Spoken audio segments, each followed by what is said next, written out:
Correct, Mataji. That's the part of entrance, before entrance of spiritual world. In the chart only it is shown. So I will just share my screen. I'll show you. After Viraja River or before?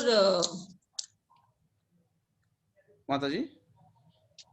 Virja River is called as the borderline for spiritual and material world, right? Yeah. Some river, Shri Sagar or something, what we call it. Viraja, yeah, this Vaikuntha Loka, what I'm showing my arrow mark here. This is Goloka. So here is the Sadashiva Loka. Maybe this chart is not very clear. Let me zoom it.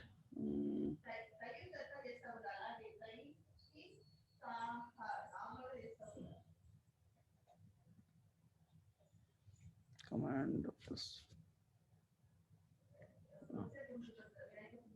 Prabhu just telling about this place. There is Sadashiva Loka here also before Vaikuntha. This is the spiritual worlds, no? Just before spiritual worlds, here it is. So Virja River, I'm not sure, but Karna Ocean is here. Karna Ocean, the words Karna Ocean is here, and Garbhadaka Ocean is here. Where is Karna Ocean, Prabhuji? Here, Mataji. You can see Karna Ocean. No, I'm not able to see. 1 second, wait. Let me. You can see here Karna, Karna Ocean. This plus mark. You can see my scroll. Oh, yes. Yeah, this is Karna Ocean. So Sadashiva Loka is here. And as I told, the glance is there. Glance Ocean before Vaikuntha Loka. Yeah, just before Vaikuntha Loka, Sadashiva Loka is here. I think that's what you are asking. Yes, Prabhuji. Yes, Mataji. Yeah. So that's the details about this. And any other questions, Mataji? You and Dheeraj Prabhu have any other questions from last class? So that before others join, we can discuss for some time, 2-3 minutes. So, Prabhuji, about this Karna Ocean, there are a few more like Devi Maka something and some. I'm not able to see it clearly, but there are 2-3 more people who are. One is, I think, Mahavishnu. Yeah, Mataji, correct. Other 3 are Lakshmi Devi, Mataji, serving Mahavishnu here. And then the material nature will be taken care by Durga Mata, no? Durga Mata is the expansion of Lakshmi Devi. She is taking care of this material nature. So we might have heard in relations about 3 modes of material nature, no? Mode of goodness, mode of passion. Yes, Prabhuji. External energy. Correct. She is the what? And through the glance, no, he impregnates the material nature. That glance is Lord Shiva. So Lord Shiva is husband of Durga Devi. So he impregnates, and then from there, the material creation starts. So then once all the material elements starts, I mean the glance, to the glance he impregnates, and when it becomes live, Brahma starts taking charge. Now what happens then after that? Every individual soul will be having desires. Based on the desires, we'll make sure that they'll get different body in different planets. Like we stay in Earth planet because, and then other higher planets and their lower planets. Based on our activities, people who will be elevating to higher planets, they will do pious activity. They'll go to heavenly planets. And yeah, like that, based on the desire, he'll keep on giving the bodies. Yes, that's how this is. And every Brahmanda, material world starts from this universe, right? After Karana what? Yes. Karana Ocean. Yeah. So from the Karana Ocean only, Lord will be there, Mahavishnu. And then from Mahavishnu, every pore you see, every pore of his body, there are a lot of balls are coming here. That is very Brahmanda. So one Brahmanda is this circle. This circle is showing here, no? Yes. In that circle, Garbhadaka Vishnu will be lying here. And Lakshmi Devi is also here. And from there, from the lotus, from the navel of Garbhadaksha Vishnu, lotus comes and Brahma is here. So topmost Brahma Loka in this Brahmanda. And then we will be, Earth planet is somewhere here in the middle. And there is Atala, Vitala, Satala, Patala will be down. And Swarga, Swarloka will be above, top. So like that 14 planetary systems are there here. And apart from that, Mahavishnu, Garbhadaksha Vishnu, and there will be Shirodaksha Vishnu here. Here you can see. He is a Paramatma who is there in every atom and every one of us also. So yeah, that like that he expands everywhere. Whenever any form comes into the world, it comes from here. Karadaksha Vishnu. He is also Shirodaksha Vishnu. From here it comes. So that's all. Now there are so many Brahmandas here. So we are in one Brahmanda. Our goal is to understand that this material world is temporary. Anyhow, we have in verse in Bhagavad Gita tells that Abrahma Brahmana Loka Puraravartana Arjuna. So topmost Brahma Loka to till the Patal Loka, even if you go, Again, you have to come down. So we cannot break and go back to our eternal home. So when we can go is we're practicing devotional service, we understand this, and we can go back to our spiritual world. That is where here, Vaikuntha Lokas and yeah, Got it, Prabhuji. Thank you. Hare Krishna Mataji. Thank you.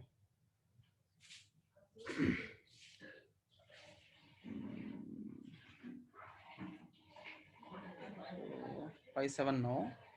We'll start with our prayers. So you all of you know prayers, Mataji, and you all reciting prayers. Prabhuji was singing prayers or showing prayers.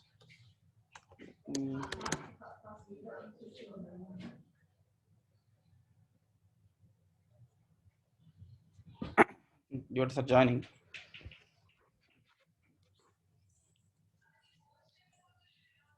We'll just start with our prayers. By that time, we will give some time, 1-2 minutes to devotees to join. Om Agnanatimirandhasya Gnananjanashalakaya Chakshurunmilitam Mena Tasmai Sri Gurave Namaha. Namo Om Vishnupadaya Krishna Preshtaya Bhutale Srimate Bhaktivedanta Swami Niti Namine.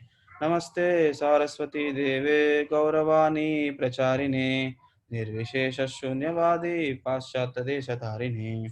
Jai Shri Krishna Chaitanya Prabhu Nityananda Shri Advaita Gadadhar Shivasadi Gaura Bhakta Vrinda. Hare Krishna Krishna Krishna Hare Hare Hare Rama Rama Rama Hare Hare.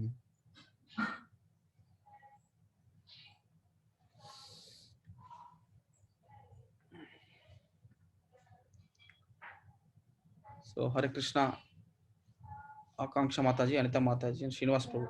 So I would like to welcome all of you today for this session on self-manager. So we're discussing about God is personal or impersonal, and a nice pastime on we are seeing the pastime here about a dry logician impersonalist Sarvam Bhattacharya turns into a flower like pure devotee by mercy of Chaitanya Mahaprabhu. So we are discussing this topic.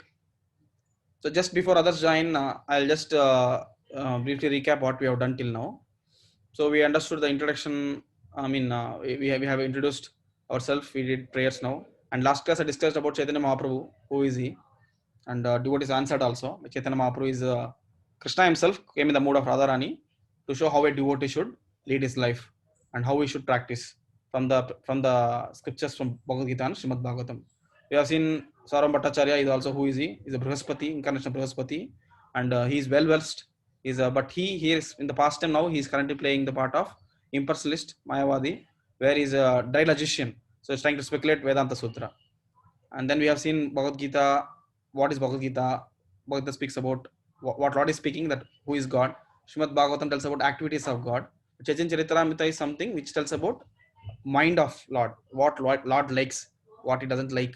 So the more intense and more detailed study is Chaitanya Charitamrita. So we heard about Bhagavad Gita compared to undergraduation, Srimad Bhagavatam compared to post graduation, Chaitanya Charitamrita compared to PhD. It's like research. So more philosophy doctorate. And we discussed the past time in brief.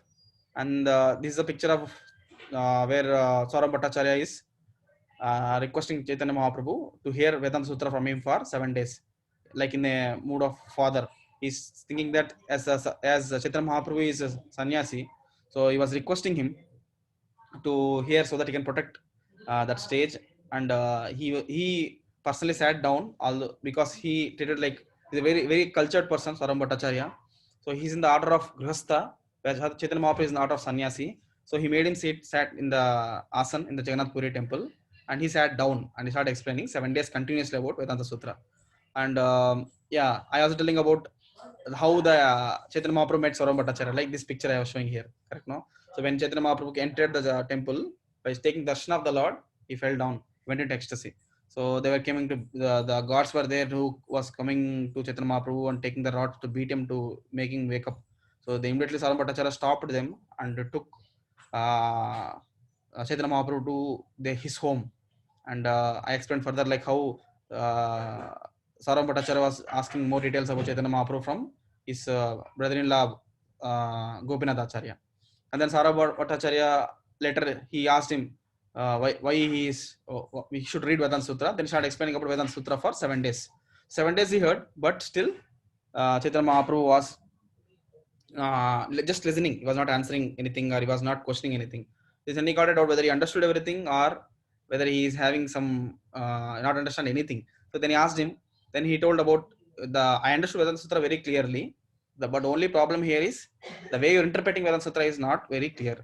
So it is like something sun we can see very clearly, but when covered by cloud we cannot see, right? Like that, your interpretations are like that. Its direct meaning can be understood properly, but the way you're interpreting is wrong. So then furthermore, the pastime happens here, where the discussion between Saram Bhattacharya and Chaitanya Mahaprabhu continues. So today we'll see that. So before going to that, we can recite this verse. This verse we are discussing in last class also. In Srimad Bhagavatam first canto, it is explained how we understand the Lord, right? So Lord explains that there are three levels of understanding of the Lord. That verse explained here. So vadanti tattva vidas tattvam yajnanam advayam brahmeti paramatmeti bhagavan iti shadyate. So learned transcendentalists who know the absolute truth call this non-dual substance as Brahman, Paramatma, and Bhagavan. So last class we have seen how sunshine is spread all over the world like Brahma Jyoti, which effulgence coming from the Lord Himself. And then there is sun disk, which is super soul compared to super soul, where in the, every atom. That's the sun disk. And then we have seen Bhagavan feature of the Lord, that is Supreme Personality of Godhead. Krishna as Tribhanga Shama Sundaram.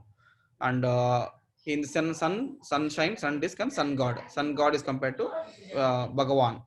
So as we can easily understand the forms of the Lord. And we just become last class we discussed few questions. Now if you have anything questions you can ask me now. So who all joined now, if you have any questions, please you can put forward the questions from last class, whatever you have. And then yeah, if you have questions, please you can unmute and you can ask me any questions from last class that we discussed. So if there are no questions, then I'll continue. Okay.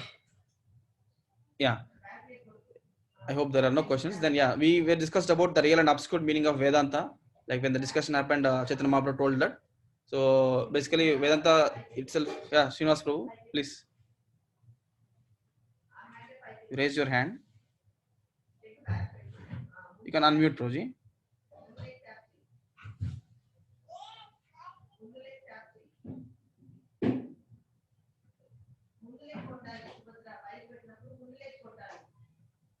You have any question, Prabhuji? Srinivas Prabhu, yeah. I can't see the chart window here. Let me, yeah, here it is. Energy, can you please let me know? Yeah, sure, Prabhuji. Maybe your microphone, okay. We're not able to hear you. Yeah, I could see your chat here. Some issue with your mic, I think.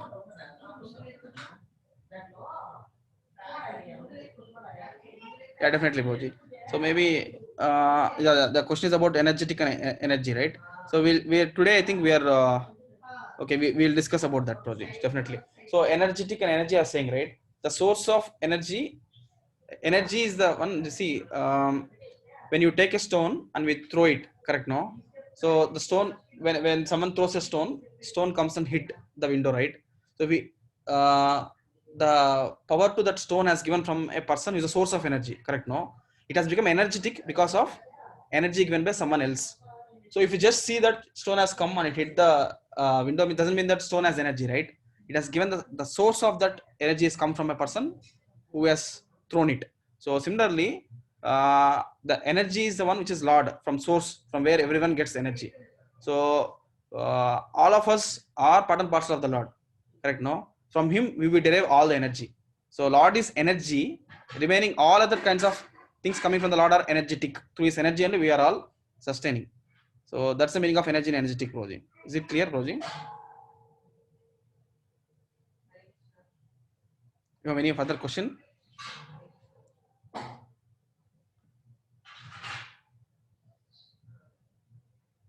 Yes, Proji. Energy means source of energy is God. Yes.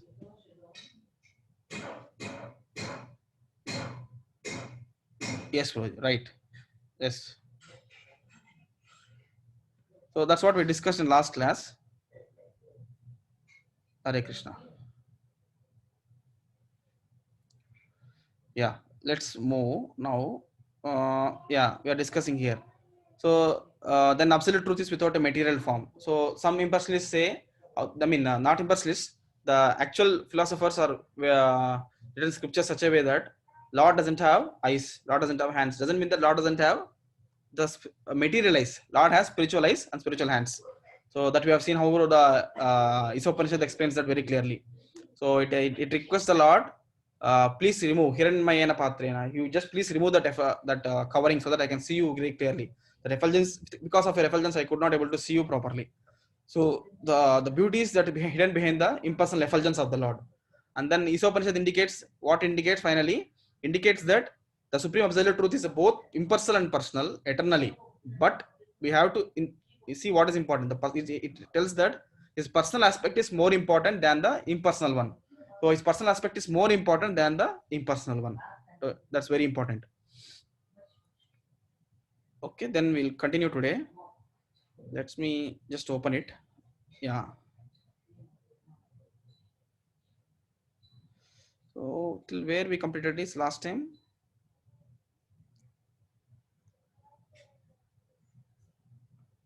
Anyone remember where we completed last time? Which topic? We completed till here, right?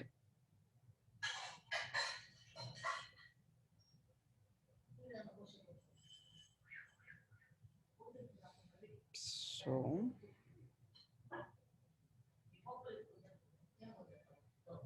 yes, I think here on, right? So Yoko Bohonam, the one and the many now. So we are entering to this topic now. Uh, someone can read this paragraph.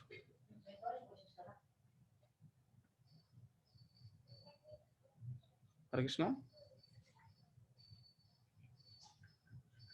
Okay, Anita Mata, you would like to read this first paragraph?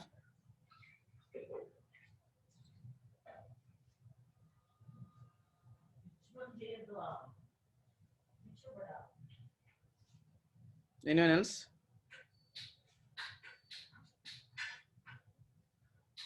Raghunath Prabhu, Dheeraj Prabhu. Dheeraj Prabhu, you will able to read? I'll go ahead, Prabhuji. Prabhuji? Bhavana. Yeah, Prabhu. I just want someone to read this paragraph so we can discuss. Yeah. Eko Bhavana, the one and the many. Yeah. As also confirmed in the Aitra Upanishada 1.1, Shah Akshata, the Lord glanced at material nature. The cosmic manifestation did not exist before his glance. Therefore, his glance is not materially contaminated. His seeing power existed before the material creation. Therefore, his body is not material. His thinking, feeling, and acting are all transcendental. In other words, it should be concluded that the mind by which the Lord thinks, feels, and wills is transcendental, and the eyes by which he glances over material nature are also transcendental.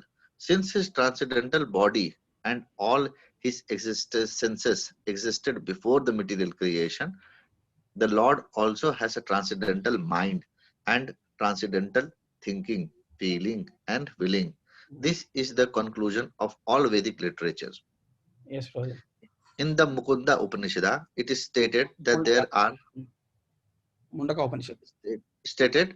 there are two birds sitting on the same tree.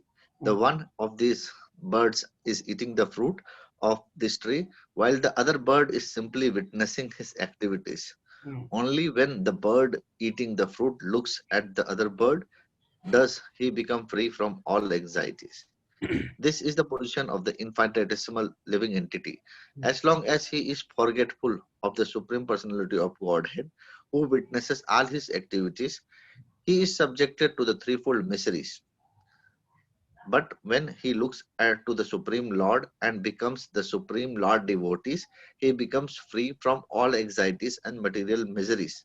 The energy entity, the living entity, is eternally subordinate to the Supreme Lord. The Supreme Lord is always the master of all energies, whereas the living entity is always under the domination of the Lord's energies, although qualitatively one with the Supreme Lord. The living entity has the tendency to lord it over material nature. However, being infinitesimal, he is actually controlled by material nature. Because the living entity tends to be controlled by material nature, he cannot at any stage become one with the Supreme Lord. If a living entity were equal to Supreme Lord, there would be no possibility of his being controlled by material nature. In Bhagavad Gita, the living entity is described as one of the energies of the Supreme Lord, although inseparable from the energetic. Energy is still energy and it cannot be the energetic. In other words, the living entity is simultaneously one and different from the Supreme Lord. Thank you, Prabhuji. Hare Krishna. So I was just going through again. Maybe I just confused Srinivas Prabhu. Just we discussing, right? So energetic is Lord. Energy is the one of the Lord's energy. So we are energy of the Lord. Lord is energetic. So just sorry, can just reverse it. So we are inseparable from the energetic. That means Lord. Energy is we. So we are external marginal energy of the Lord. I think we have discussed this last class about this now. So this topic already discussed in last class. I think we have went through this topic. Yeah, we'll just quickly conclude. What is the conclusion of Vedic literature about the Lord's mind and form? So we discussed here, right? The conclusion is that what it says, Lord has a transcendental mind and transcendental thinking and feeling. This is the conclusion of all the Vedic literature. So everything is transcendental. Nothing is material Lords. So how long is the soul subjected to threefold miseries? Anyone want to answer?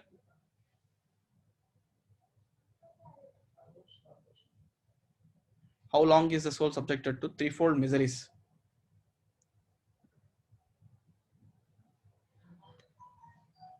So anyone knows what are threefold miseries?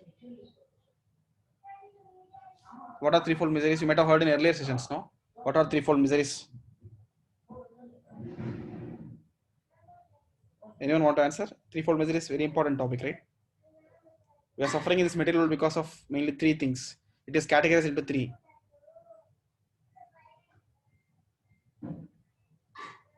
Want to put in chat? Yeah, someone. Srinivas, yeah, very good, Proji. Adhyatmika, Adibhautika, Adevika. Right. Maybe you have some mic problem. Sorry, I'm just checking chat now. Yeah, I'll keep this here so that I can see. So, correct. Because of that, we are struggling here. Adhyatmika means because of our own body and mind. Adibhautika because of other living entities. Adidevika because of natural calamities like floods, earthquakes.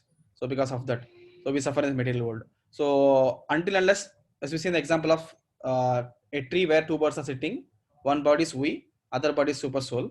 So until unless the first bird, which is just eating the fruits of happiness and sadness, bitter and sweet fruits, that bird should look towards the other bird, that is super soul. Until unless it looks towards that super soul, so we'll be suffering here in this material world because of threefold miseries. That's what explanation given here. So we should look towards the Lord. So we are forgetful about the Lord, and until unless we look, we will be suffering here in this material world. And what is the difference between the Lord and living entity? So Lord is infinite, we are infinitesimal. So Lord is Vibhu, we are Anu. So we are very small. So I told example of considering the ocean, whole ocean, and one drop of the ocean. Correct? No. Quality wise both are same, but quantity wise both are different. So we are like a drop of water, but Lord is like ocean. Yeah, Lord, we are not equal to Lord at any cost because we are controlled by material nature. Correct? No. We are controlled. We think that we are the controller, but we are controlled by the material nature. We are in and the modes we are acting by the material nature. We are under the we are conditioned. Correct? No. We are in this material. We are conditioned. So we cannot say that we are the Lord. Lord is above all these three modes. What is the relation between the energy and energetic? We just discussed now one example of stone throwing. I told Babuji about energetic is Lord, energy is we are. So from energetic only energy comes. So the energy, we are one of the energy of the Lord. We are the marginal energy. There are two more energies. One is external energy and the internal energy of the Lord. So all the Lord incarnations, Lord, everything comes under the internal energy of the Lord, which is called as Yogamaya. And we are coming under the marginal energy, Tatastha Shakti. So Bahiranga Shakti, Tatastha Shakti, and Antaranga Shakti. So we are marginal, and there is external energy which is Mahamaya, which is taking care of whole this Durga Devi is taking care of whole material universe. We are marginal energy. We are trying to lord it over the material nature, which we cannot, and we are marginal. And there is internal energy of that, which is Yogamaya, which is Lord's incarnation, Lord devotees comes under the Yogamaya. And in this, what way the living entity one with different from the Lord? So I told na Achinta Beda Abheda Tattva. That is the principle here, Chaitanya Mahaprabhu teaching. So where he's telling that soul simultaneously equal and different also. That's the last statement of this. I just want to conclude this. That's why I took this topic again. So living entity simultaneously equal but different. How? Quality wise equal, well quantity wise different. Always take example of ocean and drop of the ocean. One more example is there sun ray and sun. I mean one ray of the sun also is equal to quality wise same, but quantity wise it is different. So Prabhupada gives this example also. We are just like sun ray, but all is like sun. So that's the analogy we can understand from this. Let's move today. There are some more paragraphs which are very nice today. We can see how Saurabh Bhattacharya, his heart will become so soft like a pure devotee. Furthermore, discussion between them happens here. I would like someone else to read. This whole we can read once. Maybe Raghunath Prabhu, you will be able to read this, Proji.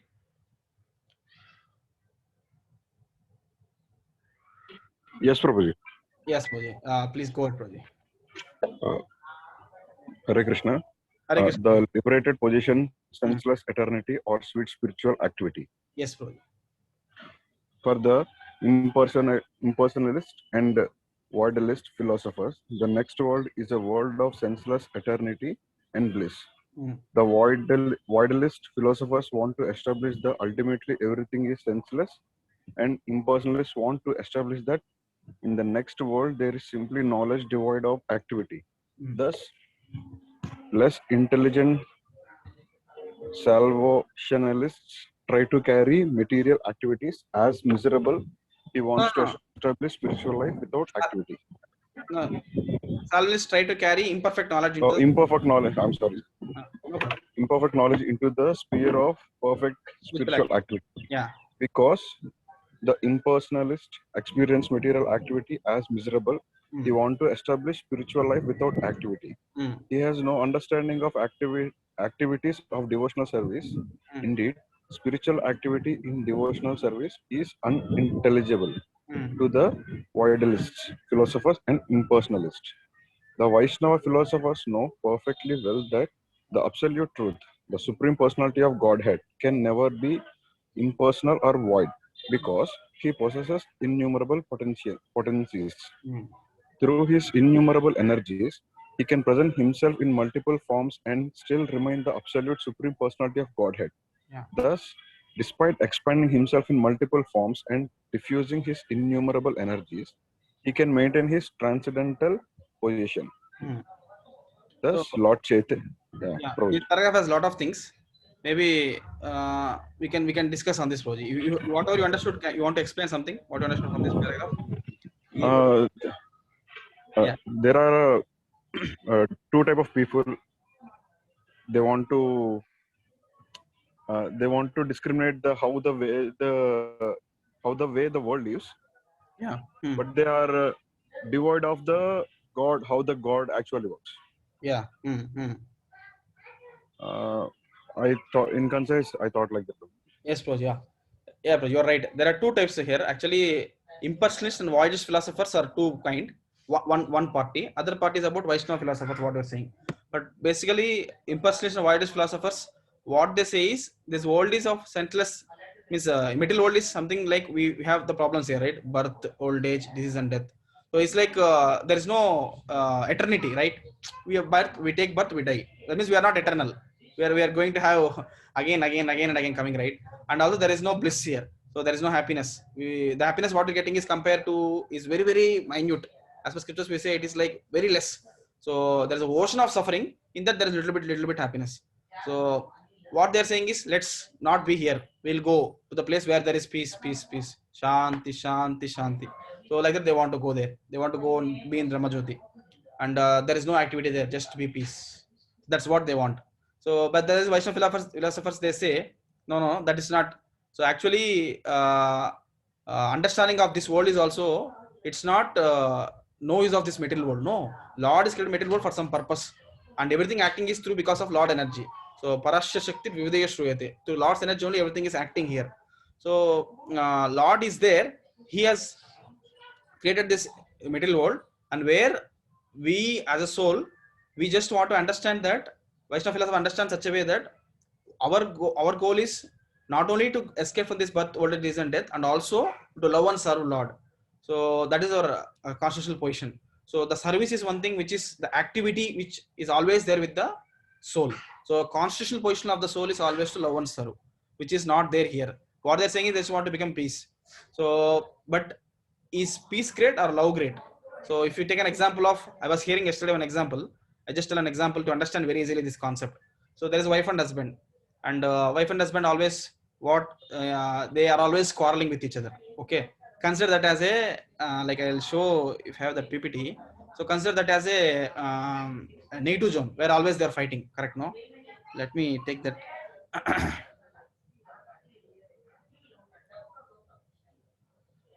I'll take that chart which I'll show you. Very nice it was. It was on the device 5, 14, 15. Yes. I was discussing about this. Yeah, you can see my screen, no? So you can see here very clearly. I was here. Your description is given here. See, suffering is here. So I told example of wife and husband. No, if they're quarreling with each other, so there is no happiness. There is no bliss there. No. So they felt that why to fight like this? Let's be keep quiet.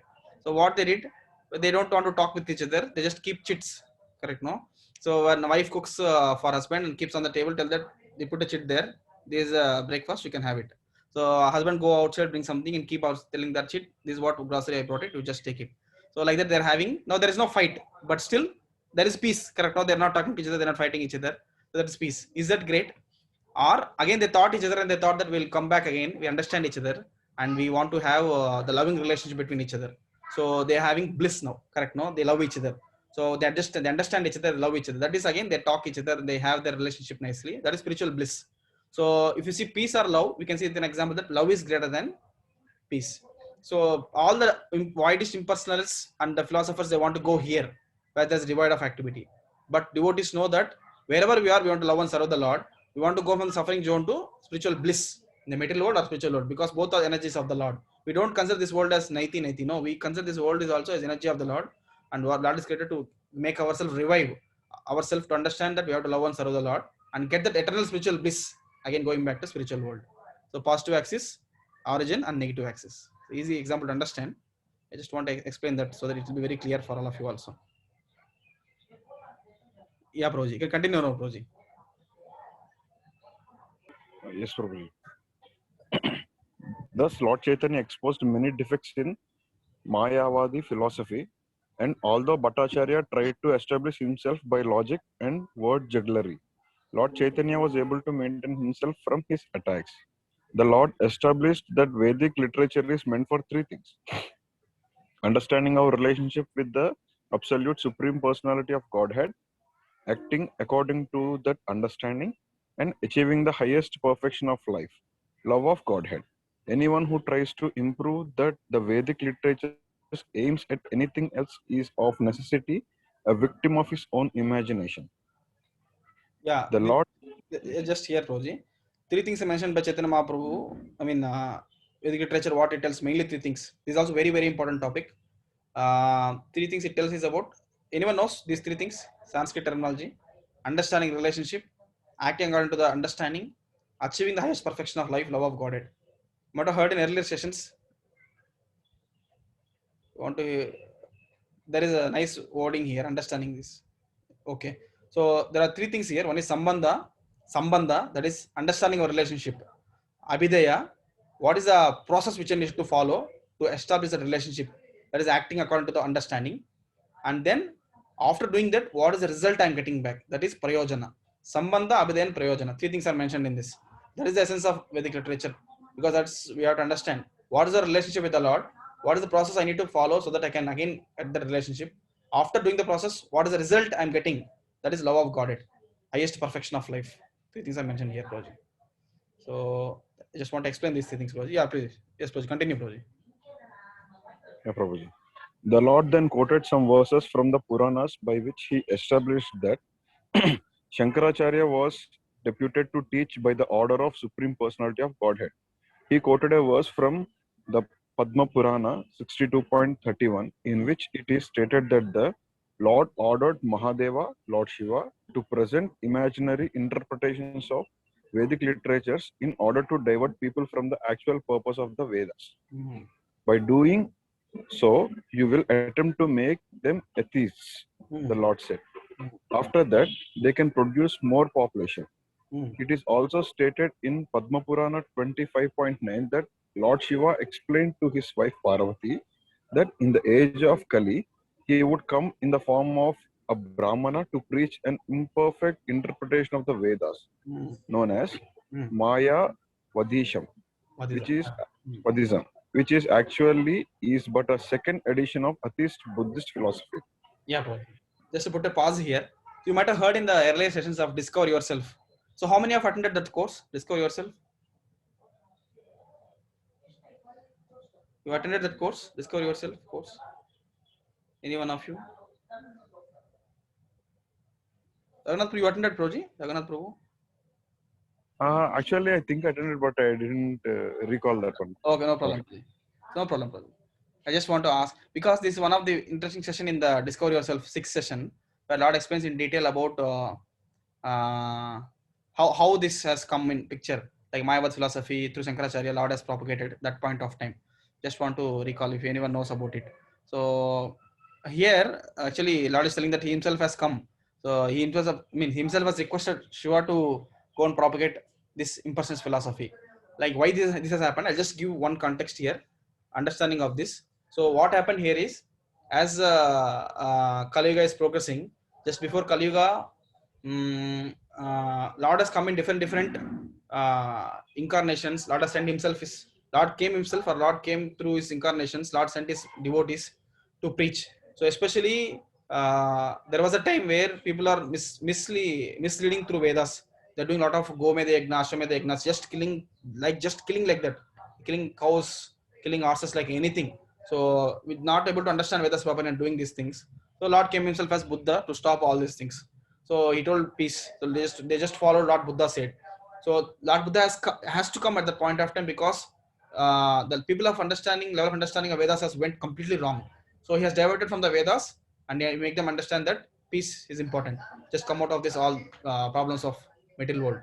And they just followed and just forgot about Vedas. But it is also important. No, Vedas tell about Sambandha, Abhidya, and Prayojan. That is very important. If you don't read it, we'll understand we are the soul. We are part and parcel of the Lord. We have to go back to spiritual world. Correct? No.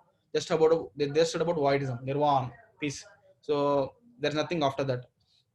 Then to again reclaim back about Vedas, Shankaracharya came, but he want to give a level of understanding, because people at that point, they just have to elevate from that level of voidism to impersonalism or Mayavadism, and then let them progress further. When Ramanujacharya comes, then Madhvacharya comes, then Chaitanya Mahaprabhu comes, establish the philosophy strongly.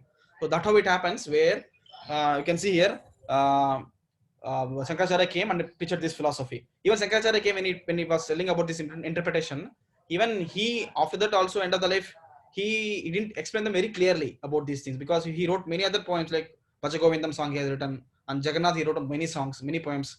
So he has very clearly shown that Krishna is supreme personality of Godhead. But these people, they just pick the interpretation what he has given. Yeah, that is that point of time when it is required. Later, what happened? Then Ramanujacharya came. He expressed very clearly that soul and super soul are different. Soul is servant of the Lord. Then Madhvacharya also came explained that yes, soul is a servant of the Lord, and he explained furthermore. Correct, no? Where he tells about soul has individuality, super soul has individuality. Soul has different rasa with the Lord. There are more primary rasas like Sakyaras, Dasiras. Especially they told about Dasiras, servant of the Lord. So then Chaitanya Mahaprabhu explained, yes, soul is part and parcel of the Lord. It is qualitatively equal, but quantitatively different. So there is a primary rasas like Shanta Rasa, Dasya Rasa, Sakya Rasa, Vatsala Rasa, and Madhuri Rasa. There are different types of rasas which soul has in the spiritual world. So like that, they furthermore detailed explanation happened, and slowly it has come in picture to make the people understand about this philosophy very clearly. So we'll discuss this paragraph, and then we'll go with questions and answers, and then we'll see if you have any questions. Proji, you can continue, Proji. Bhattacharya was overwhelmed by these explanations of Lord Chaitanya. After hearing Mayavada philosophy explained by Lord Chaitanya, he could not speak. After he remained silent for some time, Lord Chaitanya asked him, "My dear Bhattacharya, don't be confused by this explanation. Let's take it from me that devotional service of the Supreme Lord is the highest perfectional stage of human understanding. Indeed, it is so attractive that even those who are already liberated become devotees by the inconceivable potency of Supreme Personality of Godhead. There are many such conversions in Vedic literature. For instance, in Srimad Bhagavatam 1.7.10, the famous Atmarama verse is especially meant for those who are attracted to self-realization and liberated from all material attachments. Such liberated impersonalists become attracted to devotional services by the various activities of Lord Krishna. Such are the transcendental qualities of the Supreme Personality of Godhead. Yes, Prabhuji. So Chaitanya Mahaprabhu is speaking from the verse from Srimad Bhagavatam 1.7.0, Atmarama verse, which is very famous verse. So he quotes that people who are already impersonalist and those people, very high level impersonalist, though they are attracted to the Lord. And he's quoting that devotional service is the topmost, is the highest perfectional stage. Chaitanya Mahaprabhu is telling this to Saurabh Bhattacharya, he is a high class impersonalist and logical philosopher. So he's telling this to Saurabh Bhattacharya now. So this verse is telling that this verse clearly explains that that even the liberated impersonalist like Kumaras, four Kumaras of Brahma, the sons of Brahma, Sukadeva Goswami initially. So all these people are attracted to Lord's devotional service. So you can remember that the pastime of four Kumaras, like when they were traveling towards Vaikunta, they are like high class impersonalists. They heard all the Vedas from Brahma. So but they have the impersonal conception. But when they were traveling towards the Vaikunta to see the Lord after hearing from Brahma, there they got the smell of Tulsi Maharani, which is from the feet of Lord. So by just smelling the Tulsi Maharani, their perception got changed and they understood the essence of scriptures is devotional service to the Lord, which is the highest perfectional stage. So then they became great devotees of the Lord. So that's the understanding of this. So we'll just see the question answers. What do the Voidists and impersonalists want to establish about the next world? So we just heard here, no, in the first paragraph,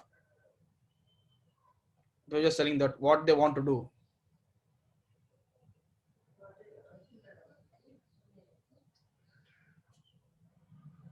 You want to answer here?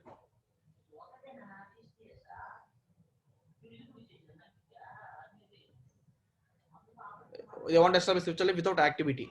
That's what their main concern is. So without activity, soul cannot stay, right? Even in the presence of this body, soul is there with a lot of actions we are doing. How can be soul after coming from the body will keep quiet? Not possible. It has to do some service. That is Lord's service. So why is an impersonalist interested in establishing spiritual life as one without any activity?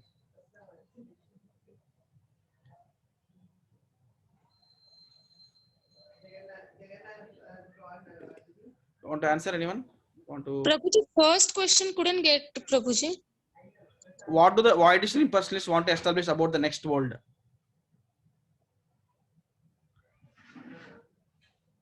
What do the impersonalists want to establish about the next world? Where they don't. Yeah. Show again the first paragraph, Prabhuji. Yeah, Mata, sure.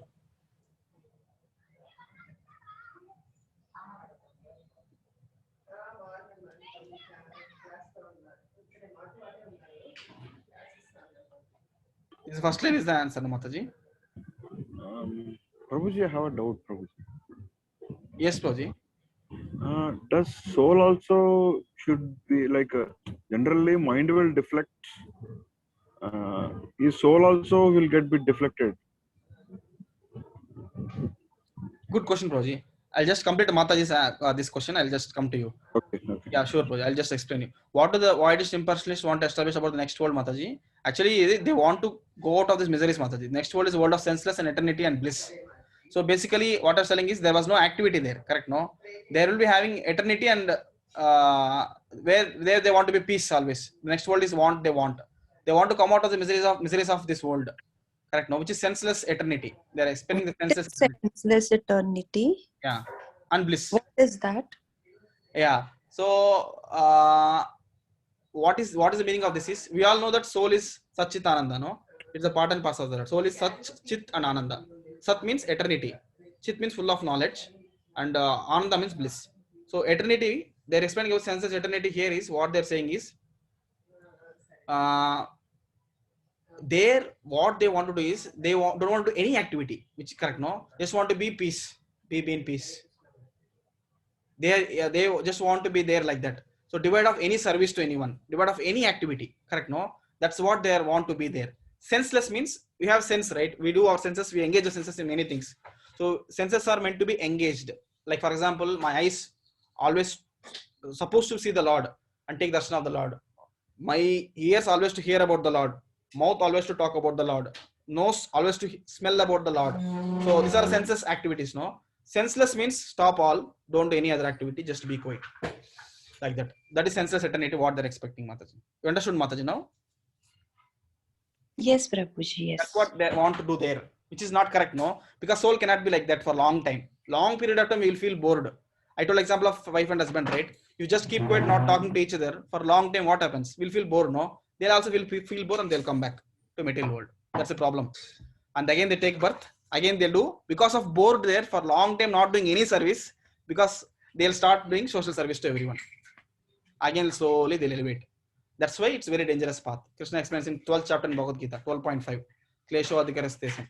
So that's very dangerous path. That's why bhakti is safe path, where bhakti is directly awarding devotional service to the Lord. Always we engage our senses in the service of the Lord. So that's, yeah, Mataji. I told divide of activity. Basically, they have the eternity. They want that bliss there in the next world, which is without the activity. That is the main purpose. Yeah. And Prabhuji, you asked a question, no, Prabhuji, Raghunath Prabhu. So basically, soul is pure. Soul is pure. Actually, soul doesn't have understanding. The soul will not be deflected, as you said. The problem here is soul is identifying with this gross body and material body. That is the problem. We are identifying ourselves with gross body and subtle body. You heard this terminology, Prabhuji? Subtle body. Yes, Prabhuji. Yes, Prabhuji. Subtle body is mind, intelligence, and false ego. So that's where what happens here is, soul, actually soul by itself, it is pure. You see here in this diagram, we are the soul. There is here eternity, knowledge, and bliss. That's what we are actually. But actually what we do, we misidentify ourselves with mind, intelligence, and ego. We falsely identify ourselves. We have our mind and intelligence, subtle body, and we don't understand that we are the part and parcel of the Lord. Our constitutional position is to serve the Lord. We just falsely identify with the mind. What our mind says, we just believe it. Because what mind says, you are not the servant, you are the controller, you are the enjoyer. Okay, you have to be like that. So it actually cheats us, because that was our desire earlier. Because we got the subtle body. Otherwise, we don't need of any subtle body. We have gross body now, which we can see, made up of earth, water, fire, air, and ether. And we have our mind, we have our intelligence, and we have an ego. So because of our wrongly identifying with ourselves this mind, we are just getting cheated here. We are getting we are not able to understand this properly, Prabhuji. You got, Prabhuji? Answer no? You would understand? Yes, Prabhuji. Yeah, we falsely identify ourselves with the subtle body, which is not us. Because of this identifying only, we are keep on transforming into different bodies. My subtle body have some desires, correct? No, the desires, based on the desires subtle body is carrying, will go to another body. So like that, it keep going. We have to stop that cycle by practicing bhakti. Yeah. Any other questions anyone has? Yeah. Now this actually main topic, why is an impersonalist interested in establishing spiritual life as without activity? So actually, this is referring here. Let me interested in establishing spiritual life as a one without any activity. Let me open that. Actually, I answered it. Clicking one paragraph. Let me go through.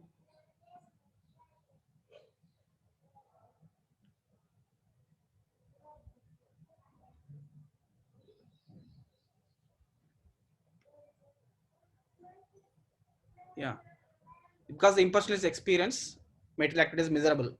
He wants to establish spiritual life without activity. He has no understanding of it. So he wants experience the material activity is miserable here. That's why he wants to divide of the activity. Correct? Now here, any activity if we do, we feel miserable. They don't want to do any activity, because in the material world, any activity we do, there is an action and reaction, right? They doesn't want to do any activity, just want to keep quiet. So they want to divide of that activity. And furthermore, how do Vaishnava philosophers establish the fact that Supreme Lord is never impersonal or void? So how do you establish the fact here?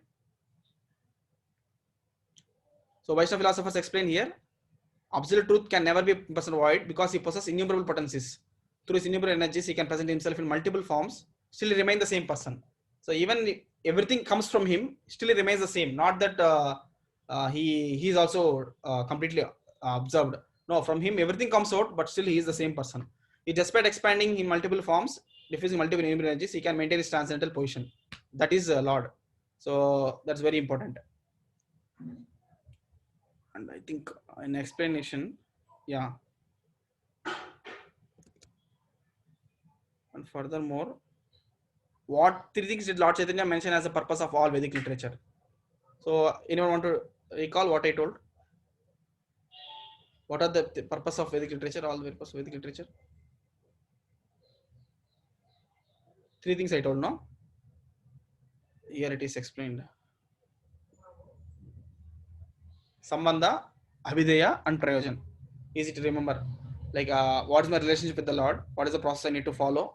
And after doing the process, what I'm going to get as ultimate result of that process and that relationship. That is love of Godhead, Prema.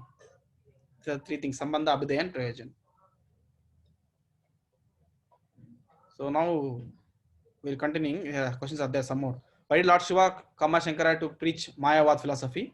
So that we have seen, right? In Padma Purana also mentioned the quote, why Shiva has come, no? So Lord himself has told him to come at that point of time to misinterpret, imaginary interpretation, to divert the people from actual purpose of the Vedas. By doing so, you'll make them to make atheists. So it is required at that point of time because they're not at all following Vedas.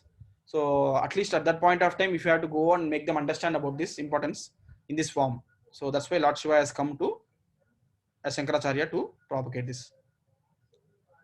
What is the relationship between Buddhism and Mayavad? I just told now it is almost the second version of Buddhism, right? They told about Nirvana, just peace, peace, peace. It also tells about the same thing. You have to go and merge with the Brahma Jyoti, where there is no activity, but you are eternity, right? But you are getting your eternity. You are having knowledge. You are having eternity, but there is no bliss because you are not going to serve anyone there. Just to be peaceful.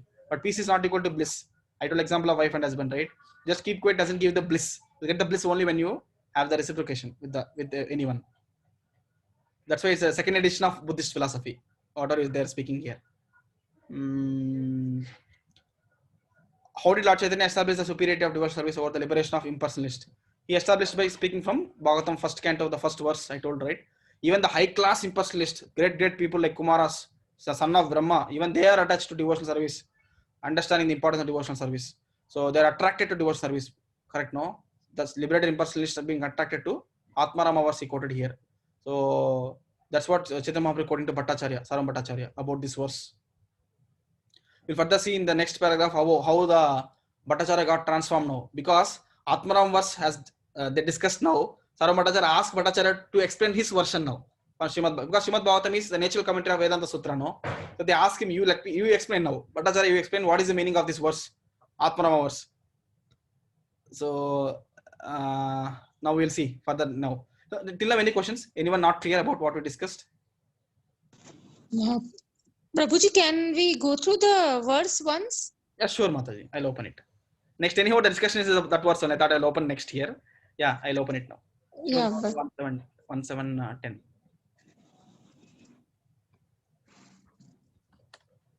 Chaitanya Mahaprabhu himself quoted this verse to Bhattacharya, explaining this verse. Yeah.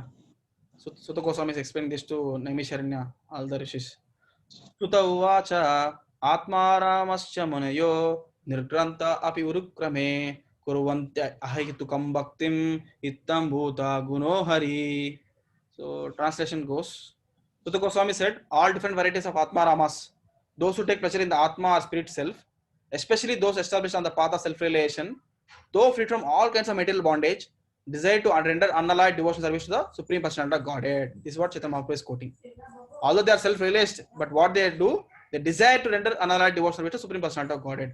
This means that Lord possesses transcendental qualities that therefore can attract everyone, including liberated souls. So example I told, example of Kumaras and Sukadeva Goswami. So two examples. So now Chaitanya Mahaprabhu quoted this verse, right? He's telling to the great impersonalist Bhattacharya about this verse. About this verse. Now we'll see in this paragraph where Saram Bhattacharya getting transformed now, how Chaitanya Mahaprabhu transforms him by explaining the details of this verse. Can someone read this? Mataji, you will able to read this one? Anita Mataji?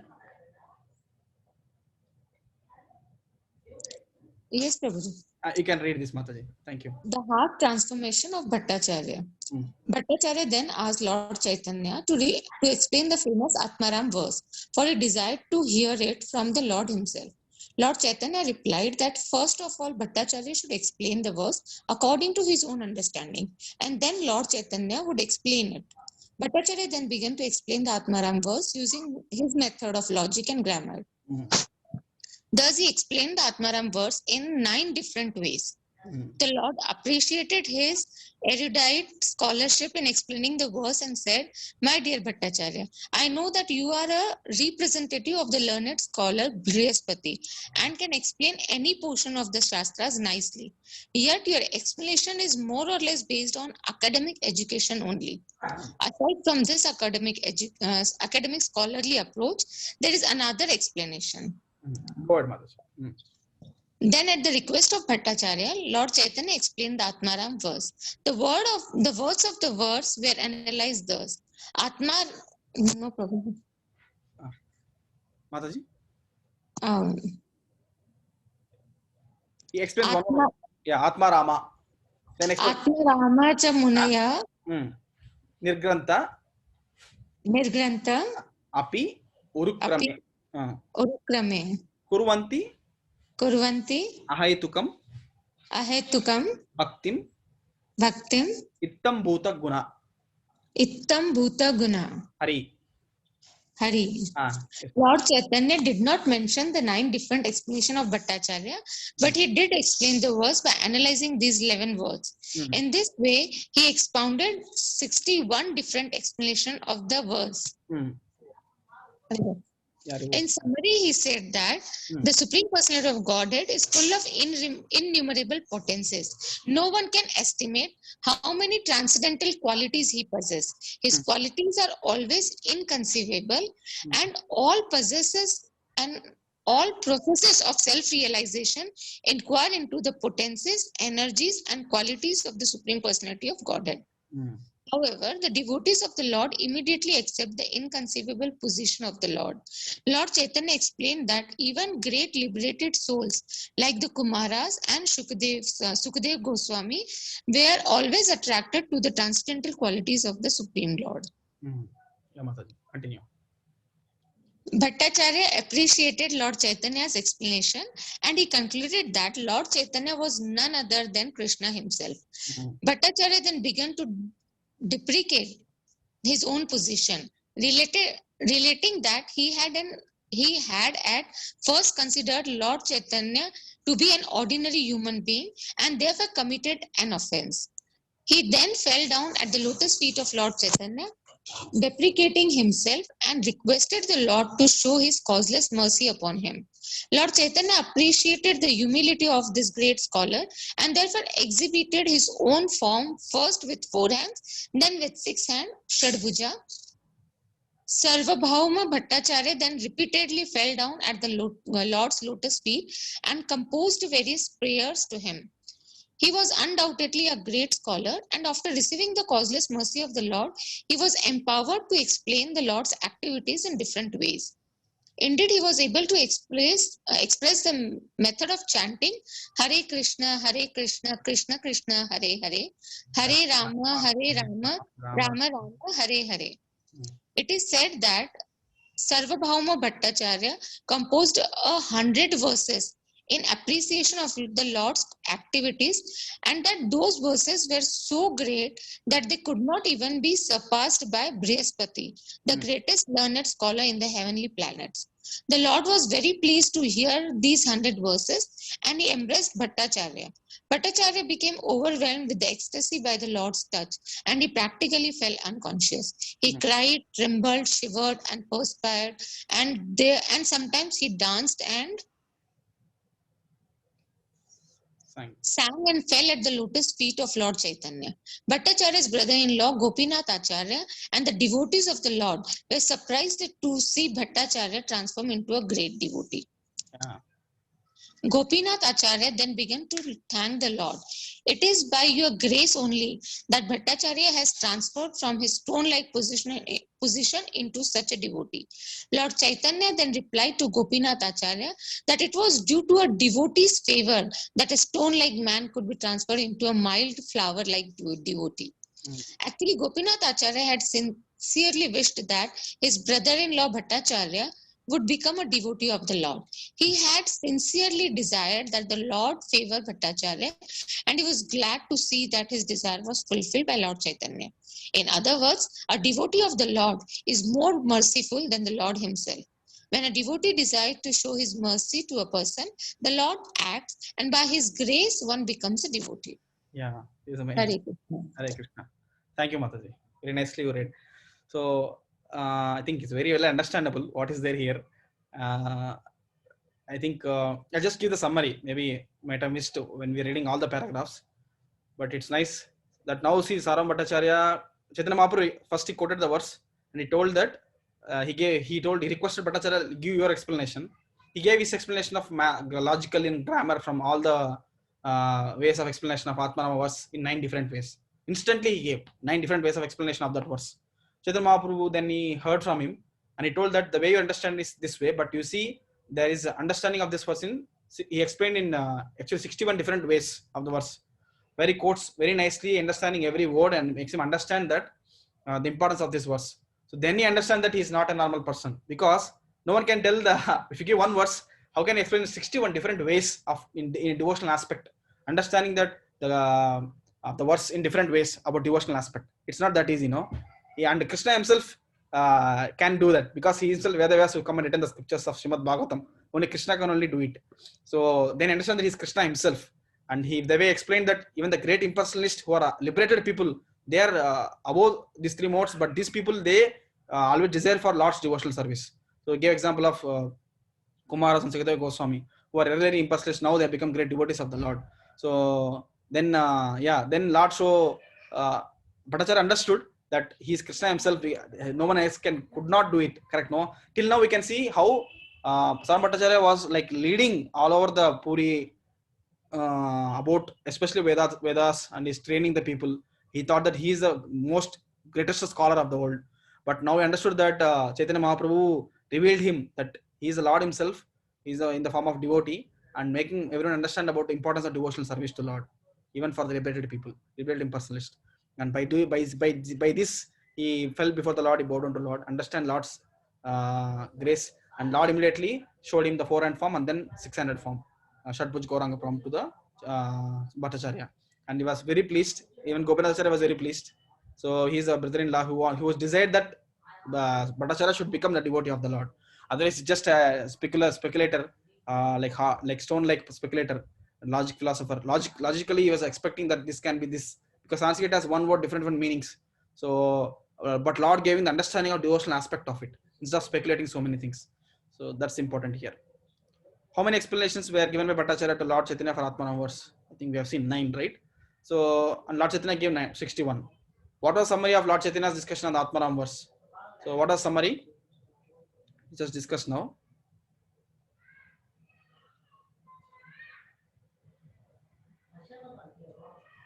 Even people who have control their senses, material desires, they even they want to do spiritual devotional services to Lord. Yes, Mataji. They get attracted. Yeah. So here if you see, in summary, what Lord said is, Supreme Personality God is full of innumerable potencies. No one can estimate how transcendental qualities he possesses. Qualities are inconceivable, and all process self-relation you inquire into the potencies, energies, and qualities of Supreme Personality God. However, the devotees of Lord immediately accept the devotees of Lord, what they accept, inconceivable position of the Lord. So Lord Chaitanya explained that great liberated souls like Kumara are also attracted to the transcendental qualities of the Supreme Lord. So that's where it is.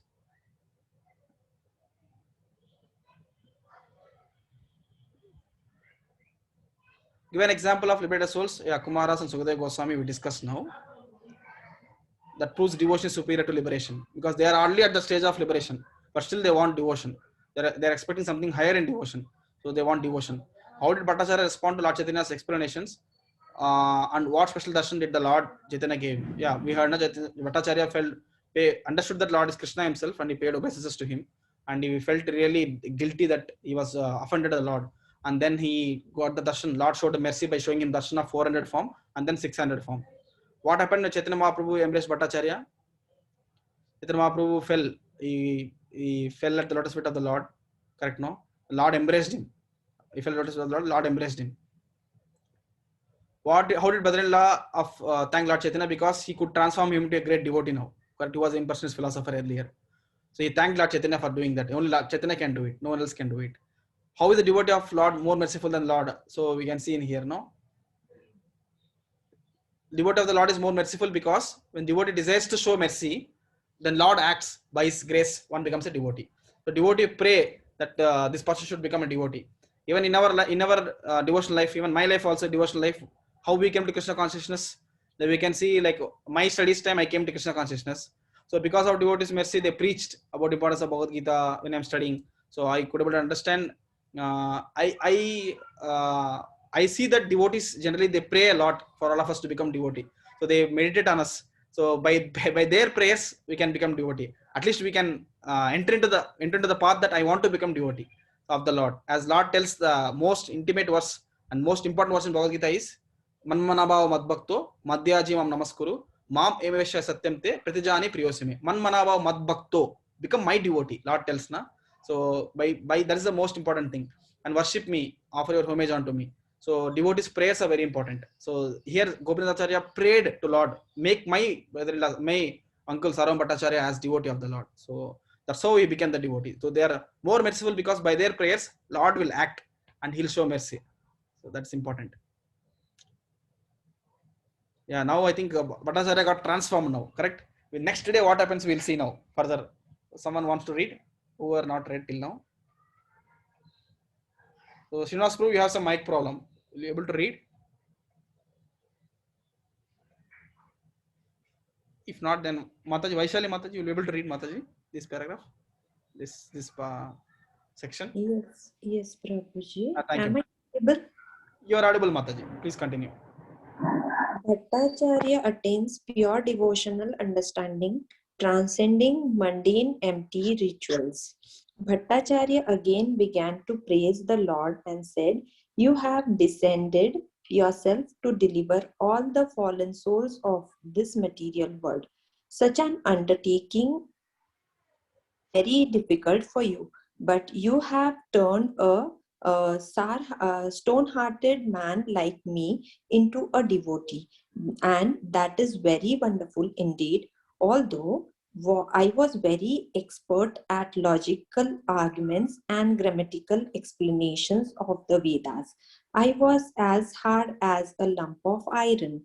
But your influence and temperature were so great that you could melt away a piece of iron like me."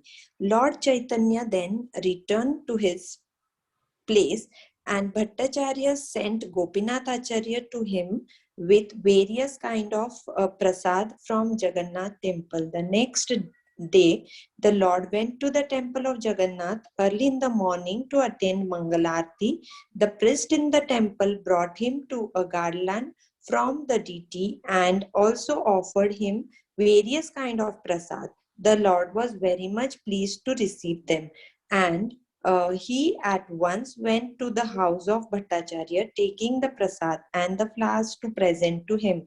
Although it was early in the morning, Bhattacharya understood that the Lord had come and was knocking on his door.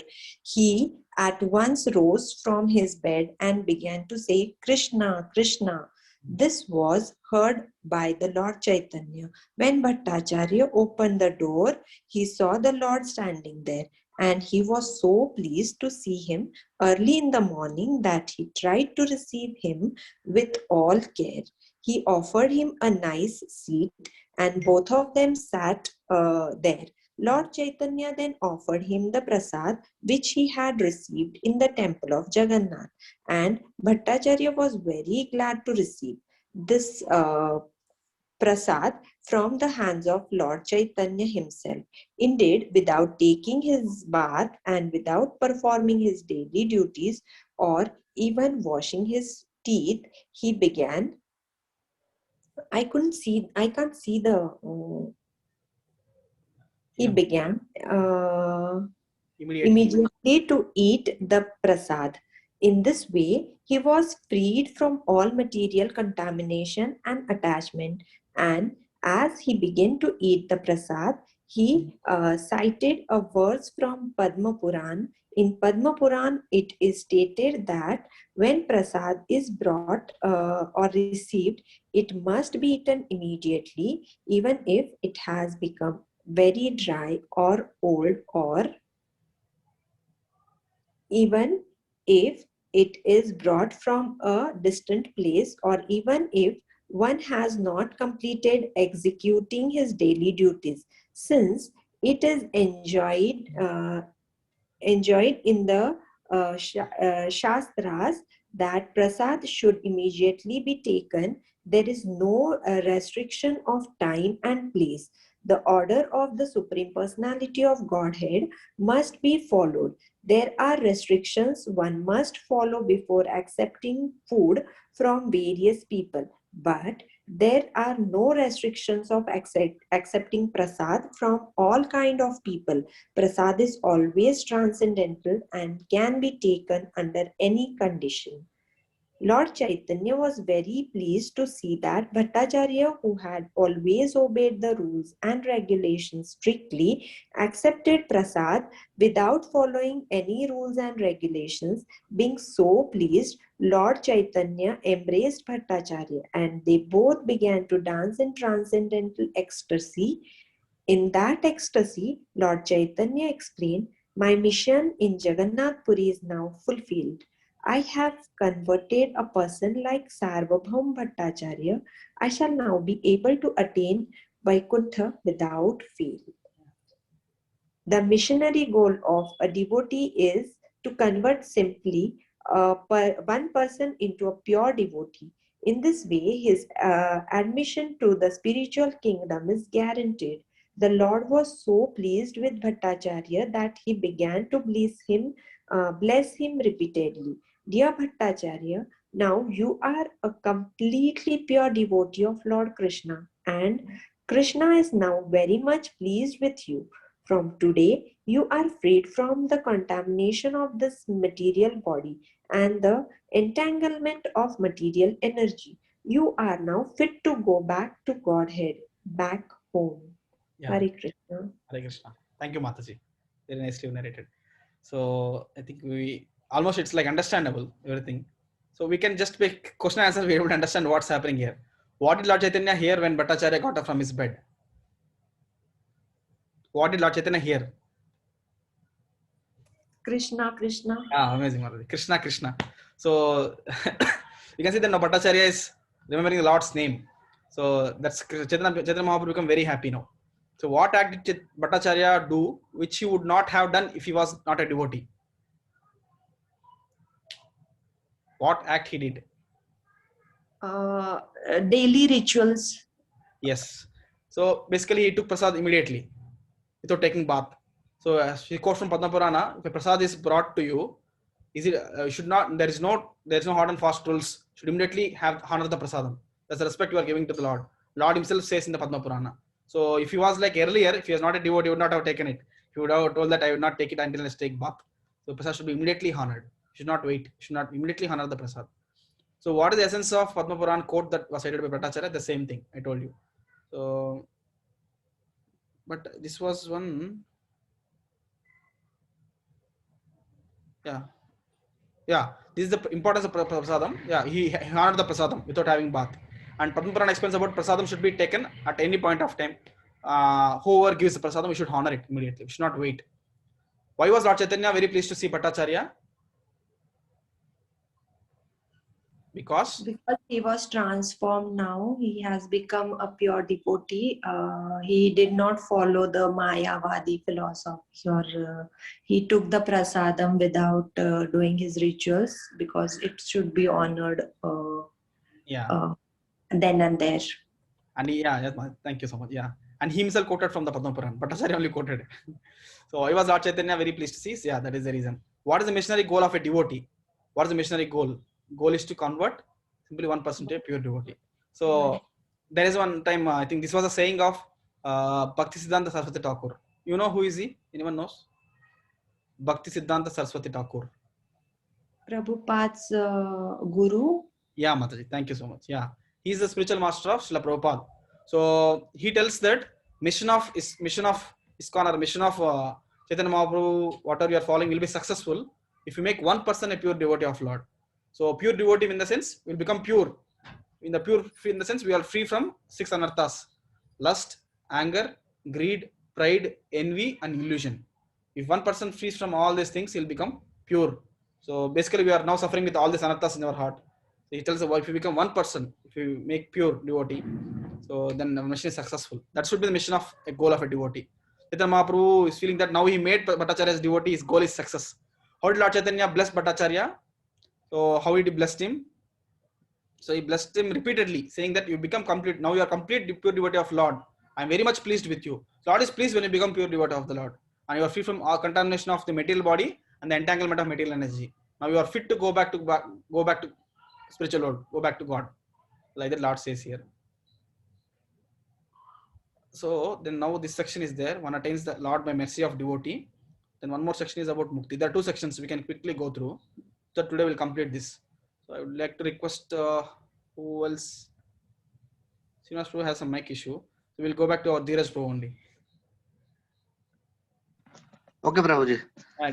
One attains the Lord by the mercy of a devotee. Yeah. After this incident, Lord Chaitanya returned to his place, and Bhattacharya became a pure and faultless devotee. Since he was formerly a great academic scholar, Bhattacharya could only have been converted by the causeless mercy of Chaitanya Mahaprabhu. From that day onwards, Bhattacharya never explained any Vedic literature without explaining devotional service. Gopinath Acharya, his brother-in-law, was so pleased to see Bhattacharya's condition that he began to dance in ecstasy and vibrate the transcendental sound Hare Krishna, Krishna Krishna, Hare Hare, Hare Rama, Rama Rama, Hare Hare. The next day, after visiting Jagannath temple early in the morning, Bhattacharya went to visit Lord Chaitanya, and he offered his respect by falling down before the Lord. He then began to explain his past undesirable behavior. When he asked the Lord to speak something of devotional service, the Lord began to explicitly explain the verses of Brahan Naradya Purana, in which it is stated Hare Rama, Hare Rama. You can recite this verse. You can tell after me. Hare Rama, Hare Nama Eva Kevalam. Hare Rama Kevalam. Hare Nama Kevalam. Kalau Nasteva Gatirannita. Nasteva Gatirannita. So that's the verse Chaitanya Mahaprabhu explains in Brihad Naradya Purana. Continue, bro. Upon hearing this explanation, Bhattacharya became more ecstatic. Seeing the condition of his brother-in-law, Gopinath Acharya said, "My dear Bhattacharya, previously I had said that when one is favored by the Supreme Lord, he will understand the techniques of devotional service. Today I am seeing this is fulfilled." Bhattacharya offered him his due respect and replied, my dear Gopinath Acharya, it is through your mercy that I have received the mercy of the Supreme Lord. The mercy of the Supreme Personality of the Godhead can be obtained by the mercy of a pure devotee. Lord Chaitanya's mercy was bestowed upon Bhattacharya because of Gopinath Acharya endeavor. You are a great devotee of the Lord, Bhattacharya continued, and I was simply blinded by my academic education. Yes, I have obtained the mercy of Lord through your agency only. Lord Chaitanya himself was greatly pleased to hear Bhattacharya say that a man can obtain the mercy of Lord through the agency of a devotee. He appreciated his word and embraced Bhattacharya, confirming his statement. Thus, Sarvabhauma Bhattacharya was converted into one of the most important devotees of the Lord, and he had no other interest than to serve the Lord. He thought of Lord Chaitanya constantly and meditated, and chanting became the main purpose of his life. Thank you, Prabhuji. Thank you, Prabhuji. Hare Krishna. Quickly read. Nicely. Yes, Prabhuji. I think it's understandable from this, whatever we read. So one important thing I want to quote here is whole this paragraph, two things. One thing is Chaitanya Mahaprabhu quoting from the Brihad Narada Purana that essence of everything is understanding that Harinama, Harinama, Harinamaya Kevalam Kalau Nasteva, Nasteva, Nasteva Katana. There is no other way than only in the Kali Yuga. There is no other way, there is no other way, there is no other way. Only the main means is to have chanting the names of Lord Hari. So Harinama, Harinama, Harinama Kevalam. So that he explains here and tells that mercy of the Lord can be obtained through mercy of devotee. That is possible only by the mercy of devotee. You can take example of Prabhupada. So Prabhupada is devotee of the Lord, pure devotee of the Lord. Because of his causeless mercy, which he has painstakingly taken all his, he has taken all the troubles and he traveled all over the world to preach. Because of him, we were able to receive this Krishna consciousness, especially chanting of the Lord's name so nicely all over the world. So now the holy name is there in everywhere, every part of the world because of Prabhupada's mercy. And he prayed to Lord that they should be able to receive my message in the Western world. They received, and now it is spreading everywhere. And we are also getting this mercy of Lord because of mercy of devotees. So that's very important of this verse. We'll go before going to questions. We'll see this also. The last section of this very nicely tells how he has got transformed. You can see how he has got transformed is now whenever he is reading Srimad Bhagavatam, the way how he is understanding the verse now has got been changed. So can someone read this paragraph quickly? 7 minutes are there. Who would like to read?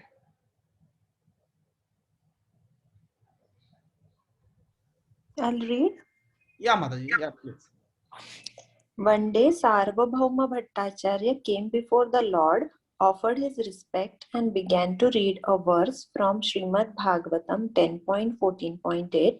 This verse dealt with Lord Brahma's prayer to the Lord. The verse read, Tate Nukampa Su Sushmikshamano. Smokshanamaho. I'll read Mata. Tattenukampam Sushmikshamano Bunjana Yevatmakritam Vipakam Tadvagvapudbir Vidadan Namaste Jiveta Yo Mukti Padesa Dayabak. Yeah, Mataji. Person who devotes his mind, body, and speech to the service of Lord, even though in the midst of a miserable life fraught with past misdeeds, is assured of liberation. Bhattacharya changed the word mukti, liberation, to bhakti, devotional service. Why have you changed the original verse? The Lord asked Bhattacharya. The word is mukti and you have changed it to bhakti. Bhattacharya then replied that mukti is not as valuable as bhakti and that mukti is actually a sort of punishment for the pure devotee. For this reason, he changed the word mukti to bhakti. Bhattacharya explained his realization of bhakti. Anyone who does not accept the transcendental personality of Godhead and his transcendental form cannot know the absolute truth. He said, one who does not understand the transcendental nature of the body of Krishna becomes Krishna's enemy and deflays or fights with him. The enemies eventually merge into the Lord's Brahman effulgence. Such mukti or liberation is into the Brahman effulgence is never desired by the Lord's devotees. There are 5 kinds of liberations: attaining the planet where the Lord resides, associating with the Lord, attaining a transcendental body like the Lord's, attaining opulences like the Lord, and merging into the existence of the Lord. A devotee has no particular interest in any of these types of liberation. He is satisfied simply by being engaged in the transcendental loving service of Lord. A devotee is especially averse to merging into the existence of Lord and losing his individual identity. Indeed, a devotee considers oneness with the Lord to be hellish. He will, however, accept one of the 4 other kinds of liberations in consideration for being engaged in the service of the Lord. Out of the 2 possibilities of merging in transcendence, namely becoming one with the impersonal Brahman effulgence and becoming one with the personality of Godhead, the latter is more abominable to the devotee. The devotee has no aspiration other than engaging in the transcendental loving service of Lord. On hearing this, Lord Chaitanya informed Bhattacharya that there is another purport to the word mukti. The word mukti paid directly indicates the personality of Godhead. The personality of Godhead has innumerable liberated souls engaged in his transcendental loving service, and he is the ultimate resort of liberation. In any case, Krishna is the ultimate shelter.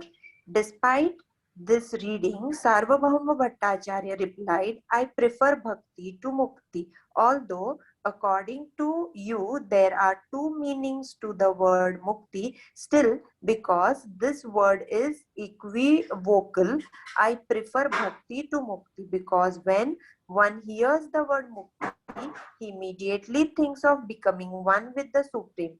I therefore even hate to utter the word mukti. However, I am very enthusiastic to speak of bhakti.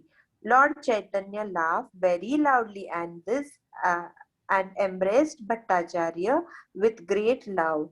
Thus Bhattacharya, who had taken pleasure in explaining Mayavadi philosophy, became such a staunch devotee that he even hated to utter the word mukti. This is only possible by the causeless mercy of the Lord Sri Chaitanya. The Lord is like a touchstone, for by his grace he can turn iron into gold. After his after his conversion, everyone marked a great change in Bhattacharya, and they conclude that this change was made possible only by the inconceivable power of Lord Chaitanya. Thus, they took it for granted that Lord Chaitanya was none other than Lord Krishna himself. Hare Krishna. Thank you, Mataji. Maybe these two question answers I will not go now, keeping the time in mind. So I'll just, anyhow, you understood the past time now. So basically, I'll just give in brief 1 minute or 2 minutes. I'll just give it. Then I'll just take some question answers for 2-3 minutes. Then we can drop off. So basically, in the whole essence of this water section Mataji read now, basically he's trying to speak from the verse from Srimad Bhagavatam 10th canto, where Brahma's prayers are there. Brahma Vimohan Lila, Brahma prays. Tatyenu Kampam verse. It's a very famous verse. Prabhupada mainly quotes this verse.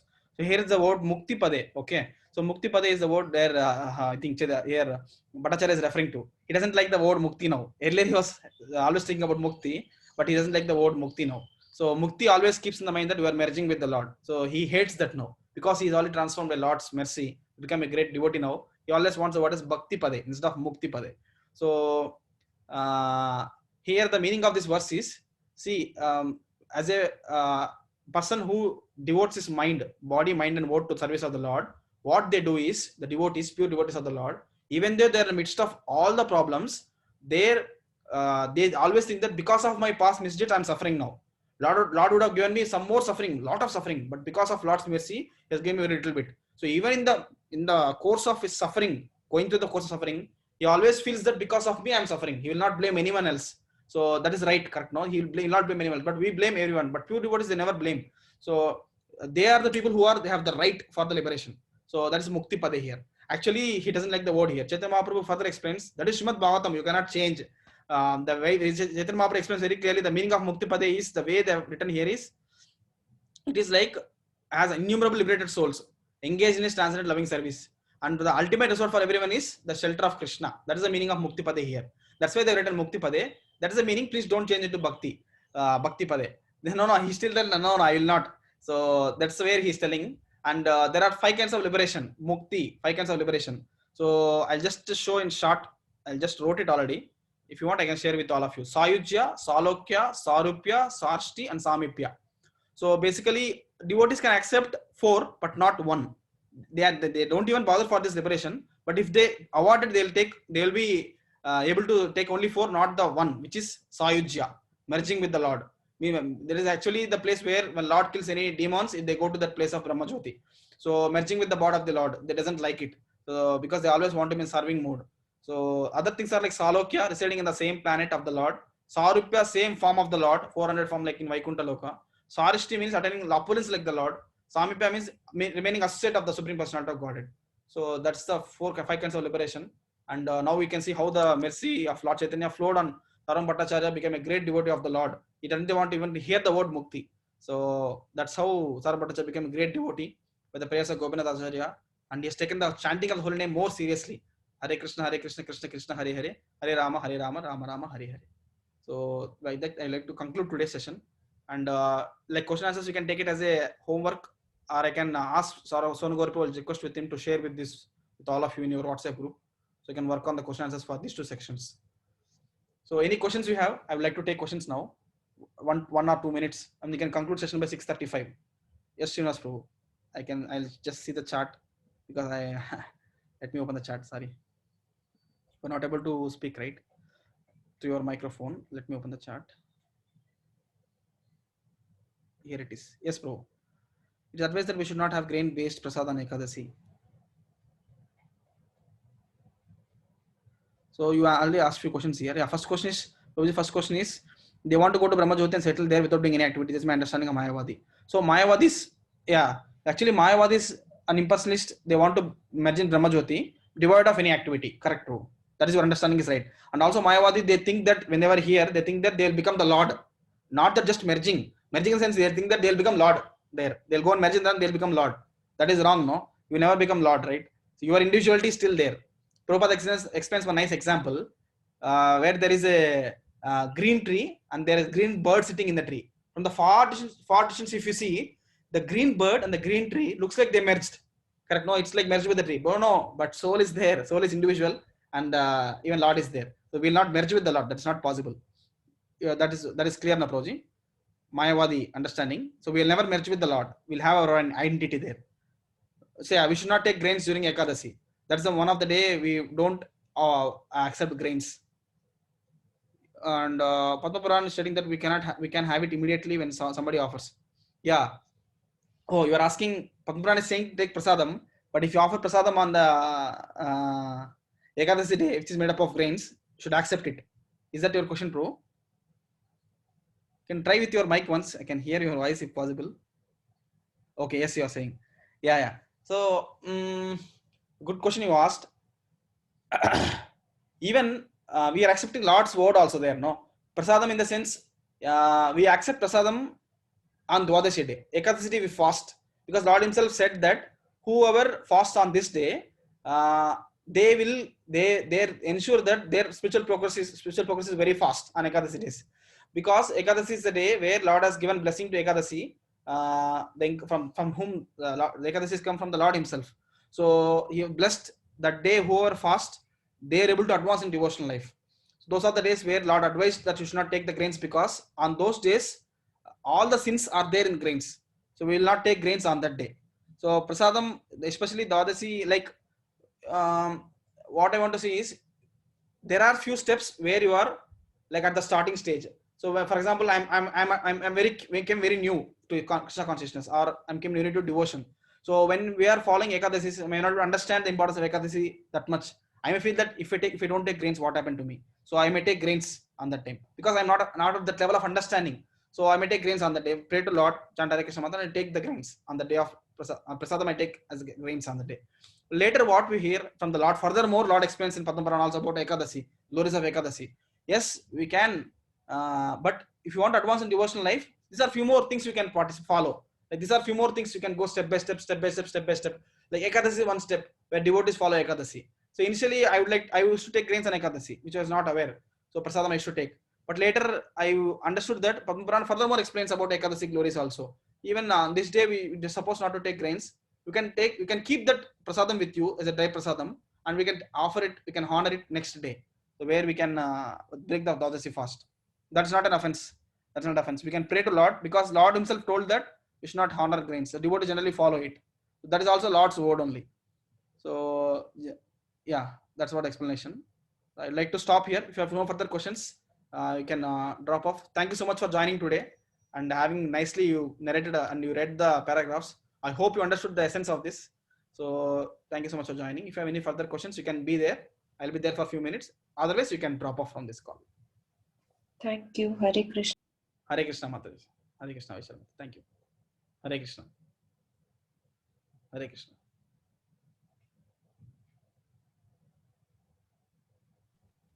Hare Krishna, Prabhuji. Hare Krishna, Mataji. Thank you. Hare Krishna, Dheeraj Prabhu. Thank you. Thank you for joining. Hare Krishna, Prabhuji. Hare Krishna, Prabhu.